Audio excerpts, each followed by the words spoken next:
Well, how about this place, Brogo Dam? 45 minutes drive from Tathra, an absolutely gorgeous spot. And I'm fishing with local Darren Redman, who guides in the area, on the lake and down in the estuaries. Darren, this place is pretty special for you, isn't it, mate? Yes, Rob. Back in the early 80s, I caught my first bass out of here, about a 2.5 pound fish.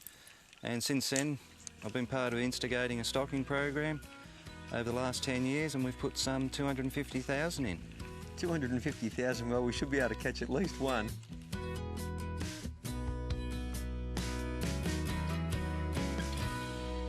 Well, first fish of the morning, Darren's hooked up here. Just swing him over here so we can get a bit of a look at him, Darren.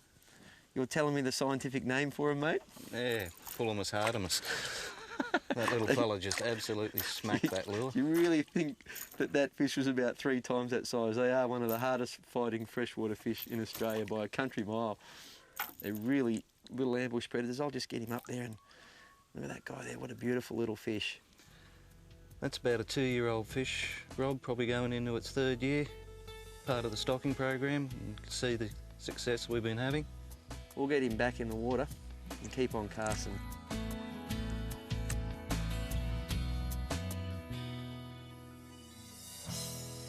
Got another one there, Darren. Yeah, another nice little fish, around that same size bracket.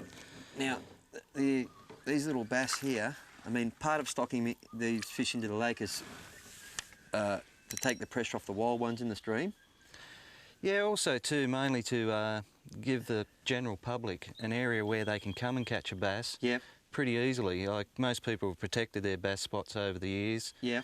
And now we've got a fishery that all the public can enjoy and come in and have what we're having here this morning. So you can come here without having to go into private property. You can camp here.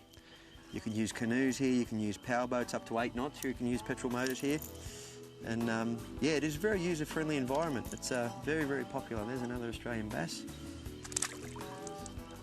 Bit of a success story, mate, that's for sure. It definitely is, Rob.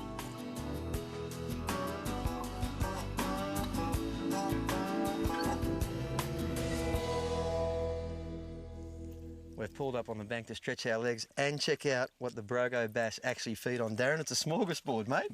It is. We've got a lot of different minnows here, mud eyes, shrimp, and this is what all these fish feed on in this system and makes them such a good, healthy system.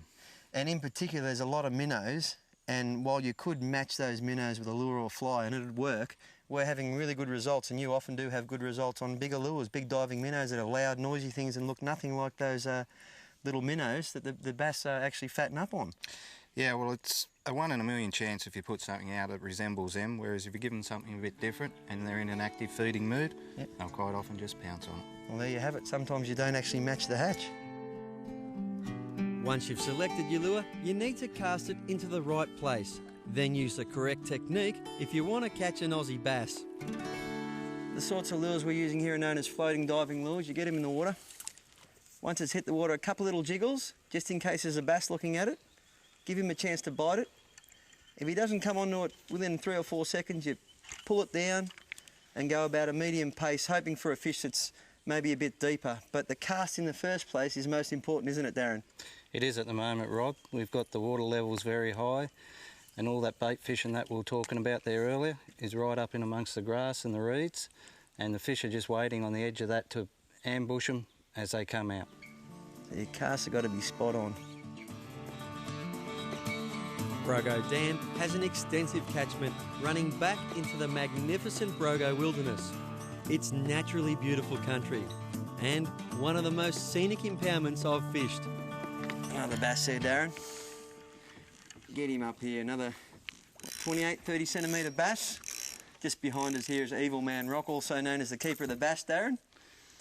Yeah, that's right, mate. Some of the guys from the Bass Comp named it that, and as you say, there's one he's kept for us. Well, I've had a fantastic time up here. It is an absolutely gorgeous spot with plenty of bass. It really is a pushover, but if you don't know where to start, people can find you at burmefishinghut.com.au, Darren. That's correct, mate.